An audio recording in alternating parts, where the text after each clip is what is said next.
Hey everybody, it's Gina here from Gina Makes It. Welcome back to my channel and welcome back to another journal with me.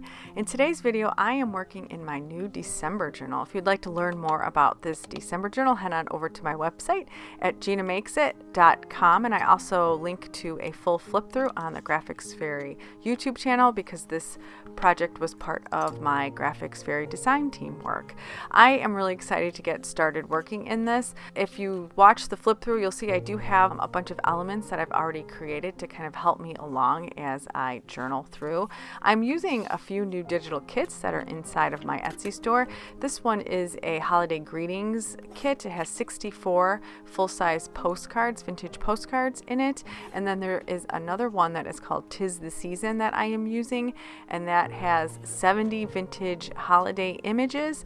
And then there's one more that I'm using, and that one is called Winter's Kiss, and that has 50 different winter-inspired vintage pictures and illustrations and cut-apart phrases and stuff. So I'll link those down below in case you are interested in seeing more of those. So I printed all of this out on some double-sided matte photo paper, and it just gives it a really nice rich color, which is kind of what I'm looking for with this layout. Sometimes I just print it out on regular copy paper, which kind of leaves a duller, more faded look, which is something I choose for some different layouts, but for this one I definitely wanted something a little bit richer. So I am sort of starting off this journal with a little December greeting that is part of that holiday greetings kit, and it is talking about how not only for December do I wish someone happiness, but all through the month. And so I thought that was a nice way to kind of start this journal out. As with most new journals, there is a little bit of a learning curve, I'm going to say. When I'm starting out, I'm trying to kind of get in my groove, kind of get the feel for it. As I work through it, it gets very easy, or I should say much easier to work in it, and things come a little bit more naturally. So it is a little bit of a struggle these first few pages. As you can see, I'm trying to figure out kind of where I want to use all of these new elements. I spent so much time building the journal that now I'm trying to figure out how and where I want to use them. So on this first page, I decided to move that postcard to the inside page. And the main reason was because there were some hedgehogs on the bottom of that first page that I did not want to cover up. Now that's silly, right? But these hedgehogs, I just thought they were so cute. And this was from a very old turn of the century children's book. I actually have some of these book pages in my Etsy store in case you're interested in purchasing a little bundle of those. But I didn't want to cover up those hedgehogs. They were just so cute. And so I'm trying to figure out how I can do some journaling on that front page to kind of get my thoughts down and document sort of where I am in my life right now, how I feel about the beginning of December. I always like to do that in the beginning and the end of a journal, so you can see your thoughts going into it and you can see your thoughts going out of it. And sometimes there's a big difference, sometimes there isn't, but I just think that's a very interesting way to document the beginning and the end of a journal. So I decided to use this sweet little girl that I created a little journaling tag out of using some vintage lace and some sari silk. I'm just taking the tape off the back, and then I'm going to start my journaling.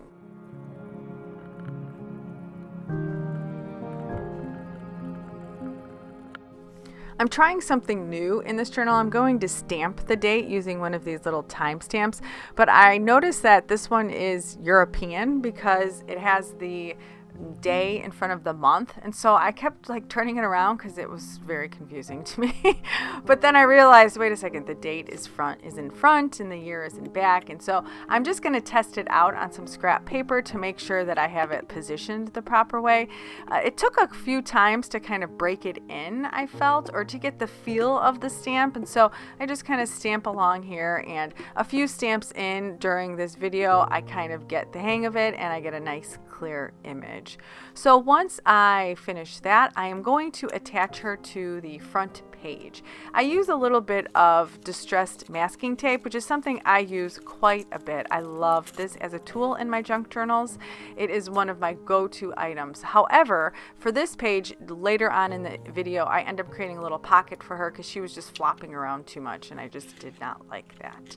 So now I am getting ready to put my little greeting on the inside page, and I love the way that cream underneath the holly at the top matches that antiqued color just naturally naturally of the vintage storybook page. I just really like that. But of course, with all things, I need to make the postcard look a little bit older. So I'm just tearing the edges and kind of crumpling it. I'm going to take my Distress ink and ink up the edges. And then, of course, I have to take it to my sewing machine and do a little bit of sewing around the perimeter with a straight stitch and a zigzag stitch in some areas.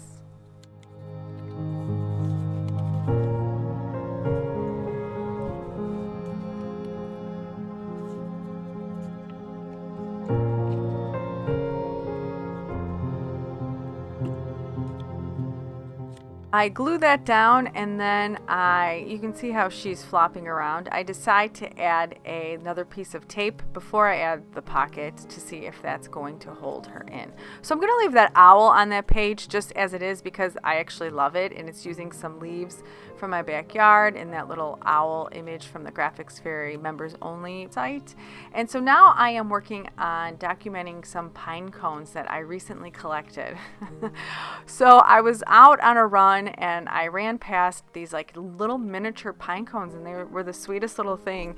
And I made a mental note to circle back when I was done, and I did, and I collected them, and it looked like maybe an animal had gotten into the tree and knocked all these little mini pine cones out. So I collected a whole bunch of them, and I absolutely love them. I actually used them on the cover of this journal. I just cut them up, and I'm going to do the same sort of technique later on in this video. I have this little label here that I wrote the date on, but I end up not liking it. Like you can see, I'm changing a lot of things as I'm going through because there's that learning curve that I was talking about in the beginning of the video.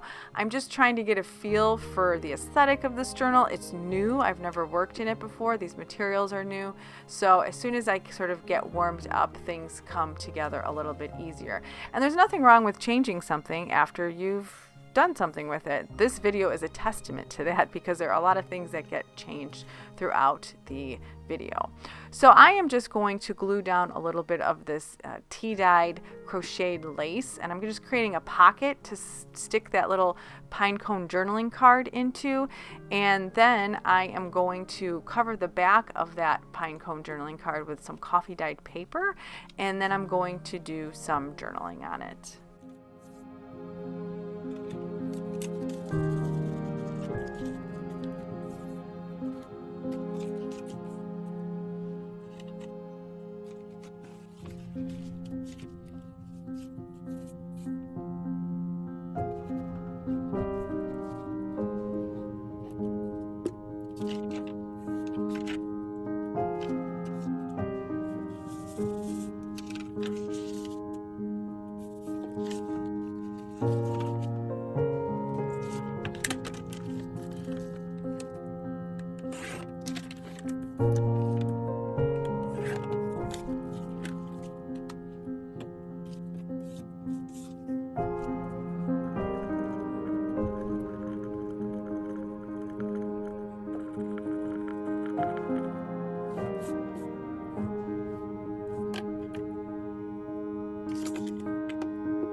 I'm dating it again with my little stamp, and I am going to stick it inside of that pocket. I put those spare pieces of paper in there just so the pocket didn't get glued down. And here are those little mini pine cones. Some happen to be on the table, so I just thought I would show you because they're just so cute and small.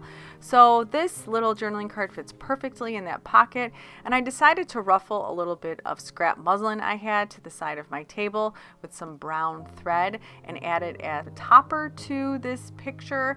And I glue that down with some fabric tack glue, and then here's when I decide to erase the date on this little pine cone card, and I go through a few different iterations of what it is that I want to do before I decide. But before I do that, I'm going to cut apart one of those pine cones, and sometimes it works and sometimes it doesn't. So sometimes they all splatter to bits like they did on that right hand side, and other times I get a nice little piece of pine cone that I can use in my journal. So I do get a couple good ones, and I add one to the top of the ruffled muslin that I sewed, and then I also add a little tiny piece to the crocheted lace that I just created as a pocket.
As I mentioned earlier, I went through a few different ideas about what I wanted to put on this little pine cone card until finally I remembered that I had the word pine cone in my Winter's Kiss digital collection. So I cut it out and I distress it.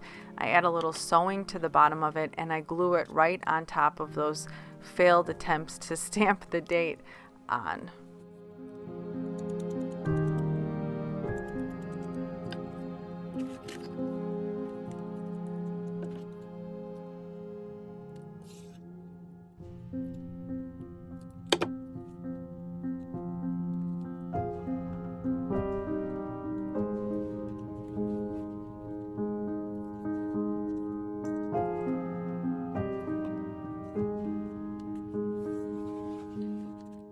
That is much better in my opinion, so I'm flipping back to that first page, and this is when I decide that that girl is just a little too floppy for my liking. And then how are you going to read the journaling? It just wasn't working properly. So I had a piece of just scrap craft paper cardstock that I tore in half, and then I tear in half the other way again, and I think that it'll make a really nice little tuck spot at the bottom without really covering up those hedgehogs too much, because if you remember, that was my big problem, covering up the hedgehogs.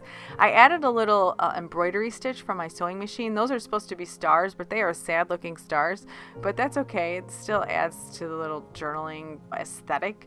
So I first glue it here, and then I realized that that sari silk is going to be sticking up way too high out of the top, and so I move it down a few more times and create a big gluey mess, but it's fine because it's going to be covered. Nobody can see it, but you can see I really wanted to see those hedgehogs, and so that was causing a really big problem. And this leads me back to me creating a journal that already has some elements on it, and this is the problem that I run into all the time. I find myself working around certain things, and then it kind of stifles the whole process. Now I know that this was just a page from a book, but still it was something that was causing me a little bit of distress, whereas I would have preferred just a more neutral page to work with. So I decided to add some twine to the top of this greeting, and I just tie it into a bow and glue it down.